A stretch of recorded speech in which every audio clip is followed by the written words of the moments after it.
அனைவருக்கும் வணக்கம். இந்த பதிவில் என்ன பார்க்க போகிறோம் அப்படின்னா, ஞாயிற்றுக்கிழமை வசந்த பஞ்சமி இருக்கின்றது. நீங்கள் இரவு தூங்க போகிறதுக்கு முன்னாடி தண்ணீரில் இந்த பொருளை வைத்துவிட்டு நீங்கள் தூங்குனீங்க அப்படின்னா உங்களுக்கு சகல செல்வமும் கிடைக்கும். இதற்கு நம்ம என்னென்ன பொருட்கள் தேவை அப்படிங்கிறத நான் சொல்லிடுறேன். அதாவது இதற்கு ஒரு கண்ணாடி பாத்திரம் நீங்கள் எடுத்துக்கலாம், அதாவது கண்ணாடி பவுல் எடுத்துக்கலாம்.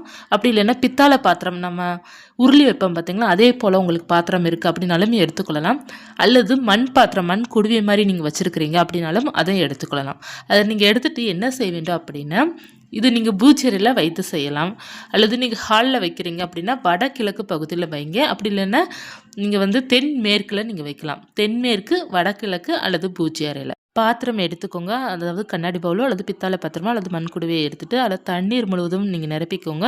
அதில் கொஞ்சம் பன்னீர் கலந்துக்கோங்க. நல்லா 2 மூடி அளவு பன்னீர் விட்டுக்கோங்க.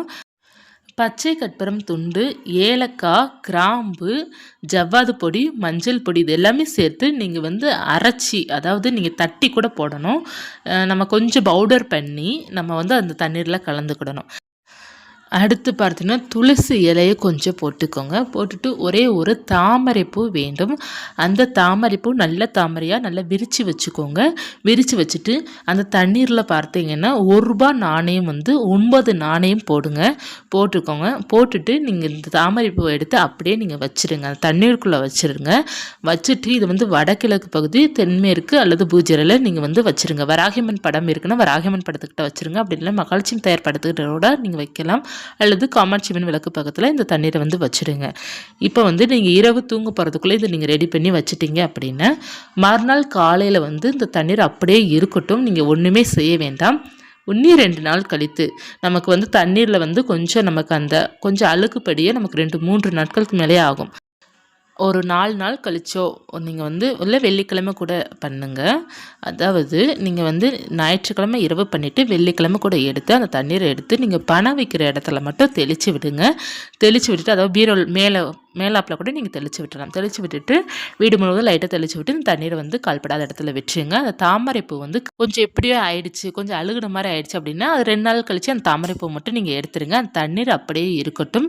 வெள்ளிக்கிழமை அந்த தண்ணீரை தெளிச்சிருங்க. இல்லை தாமரைப்பூ நல்லா ஃப்ரெஷ்ஷாக தான் இருக்குது அப்படின்னு ஒரு சில நேரம் தாமரை அப்படியே தான் இருக்கும். எப்படி நம்ம வைக்கிறோமோ அது அப்படியே தான் இருக்கும். ஒரு சில நேரம் அந்த கீழே இருக்கிற பாகத்தில் மட்டும் கொஞ்சம் ஒரு மாதிரியாக இருக்குதும். அதை மட்டும் நீங்கள் எடுத்து பிச்சு கூட விட்டுறலாம். அந்த கீழே இருக்கிற பாகத்தில் மட்டும். இதை மட்டும் நீங்கள் செய்து பாருங்கள். உங்கள் இல்லத்தில் செல்வாக்கு அதிகரிக்க ஆரம்பிக்கும். இது நீங்கள் வாரம் செஞ்சால் கூட பணம் அப்படி தங்கும் கையில். நிறைய பேர் பணமே தங்க மாட்டேங்குது, நிற்க மாட்டேங்குதுன்னு கவலைப்படுறவங்க இதெல்லாம் செய்யும்போது உங்களுக்கு கொஞ்சம் கொஞ்சமாக உங்கள் கையில் பணம் தங்க ஆரம்பிக்கும். நிறைய பேர் பார்த்தோன்னே வீட்டில் இருப்பவர்கள்லாம் கையில் பணமே தங்க மாட்டேங்குது, யாரும் நமக்கு கொடுக்கவே மாட்டேங்கிறாங்க அப்படிங்கிற மாதிரி ஃபீல் பண்ணுவோம். பார்த்திங்கன்னா நிறைய மனைவிமார்கள்லாம் பார்த்தீங்கன்னா கணவர் காசே தர மாட்டேங்கிறாங்க, செலவுக்கு மட்டும் தராங்க, ஒரு எக்ஸ்ட்ரா ஒரு ₹100 கூட தர மாட்டேங்கிறாங்க அப்படின்னு நினைப்பவர்களாம் நீங்கள் இந்த பரிகாரம்லாம் செஞ்சீங்க அப்படின்னா உங்கள் கைக்கு தானாக பணம் வர ஆரம்பிக்கும். உங்களுக்கு பணம் ஈர்க்கிற சக்தி உங்களுக்கு வர ஆரம்பிச்சு எல்லாருமே உங்ககிட்ட பணம் கொடுக்க ஆரம்பிச்சிடுவாங்க. ஒரு சில பரிகாரம் நமக்கு பணத்தை நம்ம கைக்கு வர வைக்கும். அதே போல் கணவன் சம்பாதிக்கிற சேலரி உங்கள் கையில் தரமாட்டிக்கிறாங்க அப்படின்னாலும் இந்த வழிபாடு நீங்கள் செஞ்சீங்க அப்படின்னா உங்கள் கைக்கு தானாக அவங்க கொடுக்க ஆரம்பிச்சிடுவாங்க. ஒரு மாதம் அல்லது 2 மாதத்தில் உங்கள் கைக்கு அவங்க கொடுக்க ஆரம்பிச்சிடுவாங்க. பணத்தை நீயே ஃபேமிலியை பார்த்துக்கோ அப்படின்ட்டு கொடுக்க ஆரம்பிச்சிடுவாங்க. ஸோ நீங்கள் இந்த பரிகாரம் செஞ்சீங்க அப்படின்னா உங்களுக்கு பணம் சேர ஆரம்பிக்கும். உங்கள் கைக்கு பணம் சேர நிச்சயமாக 100% ஆரம்பிக்கும். இல்லத்திற்கும் நம்ம செய்கின்ற பரிகாரம் சுபிட்சத்தை கொடுக்கும், உங்களுக்கும் கொடுக்கும், இல்லத்திற்கும் கொடுக்கும். அதனால் நீங்கள் கட்டாயமாக இதை செய்து பாருங்க. ஒரே ஒரு தாமரைப்பூ ₹10 தான் தாமரைப்பூ, அது மட்டும் நீங்கள் வாங்கிக்கோங்க. வாங்கி இதை செய்துக்கோங்க. மற்ற பொருள் எல்லாமே நம்ம வீட்டில் இருக்கும். நம்ம வீட்டில் ஜவ்வாது இருக்கும், மஞ்சள் வச்சுருப்போம், ஏலக்காய் வச்சுருப்போம், கிராம்பு வச்சுருப்போம், எல்லாமே நம்ம வச்சுருப்போம். துளசி நம்ம வீட்டில் இருக்கும். ஸோ எல்லாமே இருக்கும். இந்த ஒரு தாமரை மட்டும் நீங்கள் கடையில் வாங்கிக்கோங்க. வாங்கிட்டு இதை செய்து பாருங்கள். அடிக்கடி இதை பண்ணுங்க. நான் இப்போ இன்றைக்கி வசந்த பஞ்சமி இருக்கின்றது. ஞாயிற்றுக்கிழமை வசந்த பஞ்சமி இருக்கிறதுனால இது செய்யுங்கன்னு சொல்லி இன்றைக்கி நான் சொல்லியிருக்கேன். ஏன்னா வளர்பிறை பஞ்சமி நான் சொல்லியிருக்கிறேன். நீங்கள் இன்றைக்கும் செய்துட்டு மாதம் 1 முறை அல்லது 2 முறை நீங்கள் செய்துக்கோங்க. எப்போ செய்யணும் அப்படின்னா பௌர்ணமியில் செய்யலாம்.